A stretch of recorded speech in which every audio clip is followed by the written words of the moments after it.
What's up, YouTube? Welcome to another episode of KM Videos, True Stories. Welcome to another episode, KM Videos, True Stories. I give a roll, you know what I'm saying? Cruising down the street in my city car. Oh, I hit front, back, side to side. For my love, my dog, the pimp, the hog. Check it out. Had this dope, sweatshirt and low soul. That was it. I never stopped banging. I started banging hard, then I got so hard till it was a shame. Welcome to another episode of KM Videos, True Stories. Today's story takes place in the hood, in the set, on and around Slauson Avenue, within 1 block east, Keniston Avenue, and 1 block west, Alviso Avenue, in that little small perimeter. Mind you, I'm living across the street from 54th Street Elementary School, and I'm living in a house with my moms. I got a son that's 2 years old, and my daughter's not born yet. I don't have no daughter that I know about. I had one that I didn't know about at the time. And so it's real hot. It's one dude from the hood that grew up in the hood with all the homies, Mexican dude, that took his girl to court. And within the court, he popped my name, talked about I was a known drug dealer and a gang member, all this old stuff. Mind you, this ain't criminal court. This is about child custody and stuff like that. So mom's come home, she tells me about it. We get wind that the staff at 54th Street Elementary School, because I had a couple homies who moms worked over there, and they like, you hot.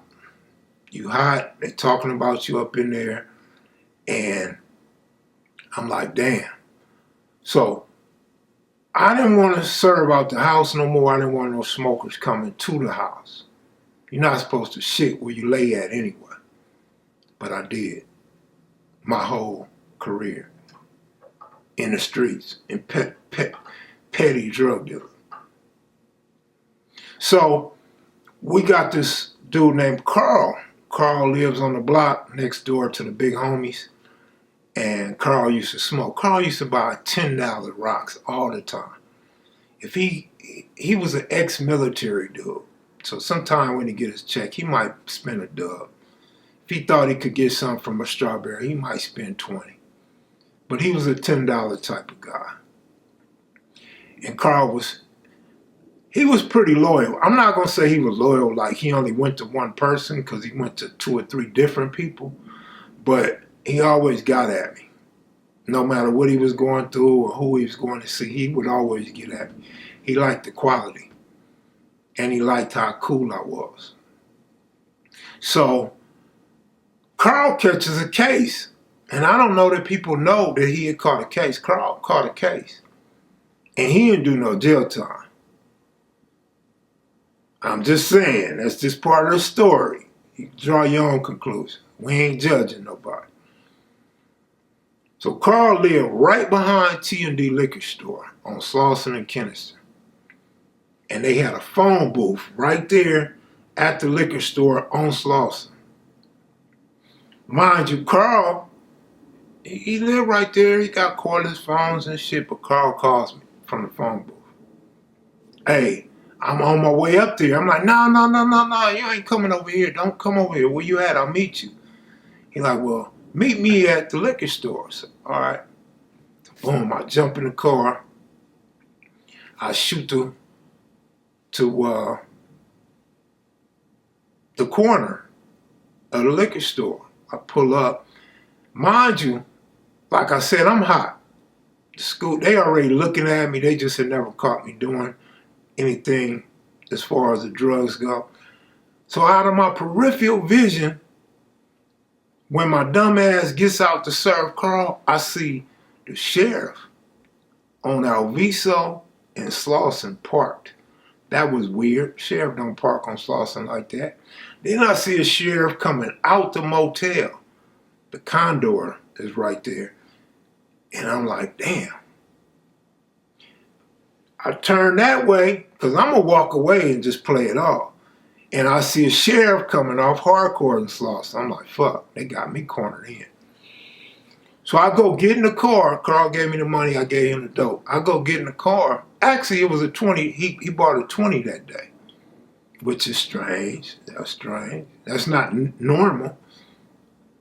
So I go jump in my car real quick, and I had a brown bag. I put the rest of the dope I had in case I seen somebody else. I was gonna make my round. And the dub in the brown bag rolled the passenger side window down and tossed it out the window, and I took off. I come up 58th, trying to shake the share, and I come up Alviso going back to the house. I go across the light, and boom, they on me. They on me, and my suspicions came true. They were watching me. They were looking at me. They were trying to trap me. So boom, I pull over, and they on me. Going all through the car. Actually, this wasn't even 1994. Now that I think about it, this is 1991. And because of the type of car I had. So they all through my car. They all up on the hood and all going up under the seats and everything. Going through my trunk, going through my engine. I'm like, damn, man, they act like they got Scarface or something. And they asked me, where's the dope? Where's the dope? I said, what dope? I ain't got no dope. They said, where's the money? I ain't got no money. I'm broke, homie. And now you got some money. Where that $20 bill? How they know it's a $20 bill? I'm like, man, I ain't got nothing, man. You can search me and everything, homie. So, you know, they do the old nut sack search. I think they was homosexual. I mean, you know, the police used to do that sometime, but they going all through my body and everything, man, and it's real uncomfortable. And then the sheriff comes out with a bag of rocks, and he throws it on my hood. I'm like, oh, shit. I'm like, fuck. I know it ain't mine, though. Make no mistake. I know I didn't drop or leave anything in there, although I have. In my mind, I didn't. And I tell the officer that got me over there in handcuffs, hold me. I'm like, man, you gonna let him do that? I'm panicking. Man, you gonna let him do that? Man, that's his. That's y'all's. I ain't got no motherfucking dope. I don't sell no dope. I'm going crazy, but I'm not mad crazy. I'm scared crazy that I'm finna go to jail for selling rocks. And he like, man, how long you been selling dope? Man, I don't sell dope. He like, whose is this? I'm like, it's yours. He like, I'm gonna ask you again, whose is this? I said, it's yours. I was adamant that I knew he planted it on me. And so we going back and forth. They trying to get me to admit to something, ask me who could I turn in. I don't know nobody sell that shit.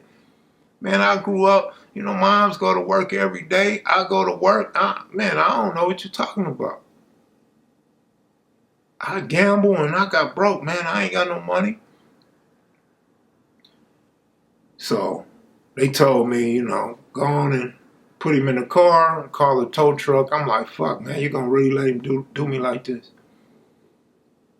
He like, I'm like, man, don't do that, man. You should not do that, man. You should have a conscience. I know you probably got kids. You probably got parents. I'm like, you know this ain't right. And boom, he unhandcuffed me. They told me I could go. Picked up his dope. Got back in the car. I was like, phew. Man. Although it wasn't no major case, I'm like, man, they gonna plant some shit on me. Like, that's so foul, man. So that was one of my worst fears, that one day they will plant something on me. And I don't mean just like no dope or no gun, but like a rape case or a murder case, man, because the police can put you in those situations, man. They pull people over all day. So it's nothing for them to take a gun or some dope from somebody and don't charge them, and then go plant it on somebody that they're trying to catch. So, like one of my last stories, man, at the end of the day, at some point, if you're doing illegal shit in the street, you have to stop. You have to stop before the game gets you. And if you're smart, which most of us aren't, but some of us are, we just chose a criminal life, or that's the life that we knew and we got up in and tried to master it. You have to eventually step away. At some point, you have to say, I'm done. That's it. Thuvo. There's a lot more stuff that we can do in the streets constructively, financially, productively, and things of that nature. But I'm out of here, y'all. Be sure to click that like button. If you're new to the channel, please subscribe. I'm out of here, y'all. Peace.